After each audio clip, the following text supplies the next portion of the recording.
Hey everybody, I'm Geno Reynolds from The Real Opinion. Today on The Real Opinion, we're going to be talking about 3 movies. One is about a rock promoter finding new talent in the oddest of places. Another is a biopic, I guess, about the man behind the eye. But first, Hasbro yet again alienates its fan base in this all-new quick review. I could spend a lot of time on Jem and the Holograms, but I'll sum it up like this. Jem is truly outrageous, truly outrageously terrible. Next up is Rock the Kasbah. This movie is an unfunny, unbalanced mess that wasted what could have been an inspiring story, but tried to tell that inspiring story anyway. When this movie tried to be funny, and it tried a lot, it fell flat all but one time, and that was right at the beginning.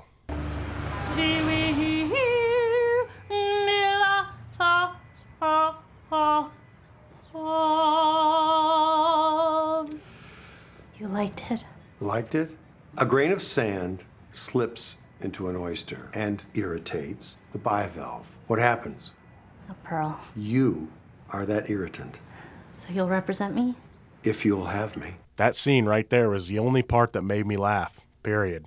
The movie then turned on a dime and it would try to be dead serious, then back to goofy, then serious, then, well, you get the idea. I think that if it would have focused on the serious plot, which was about a young woman in Afghanistan wanting to sing, it might have been a more interesting story. Instead, they let Uncle Bill loose in a movie whose title does not make sense. His daughter in the film points out that there are no Kasbahs in Afghanistan. I guess it was supposed to be a joke just so they could use the title of the Clash song for their own title, but I don't know. Murray tries to pull off the same type of character that he played in Groundhog Day, which is the irredeemable jerk that changes into the man he should be. However, here he does not even come close to earning this change. Even near the end of the film, he seems to be doing things for himself. I don't like that Tony Air voice. This long and unbalanced mess of a movie is not even worth a rental. Next up is Steve Jobs. I never met Steve Jobs, nor do I really know that much about him, but if this movie is a true-to-life biopic, then I can see why his friends aren't too happy with it.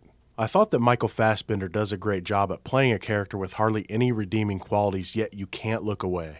This movie portrays Jobs as a selfish, inhuman, and scheming jerk. He maybe only has a handful of scenes where you can actually root for him, which don't really help.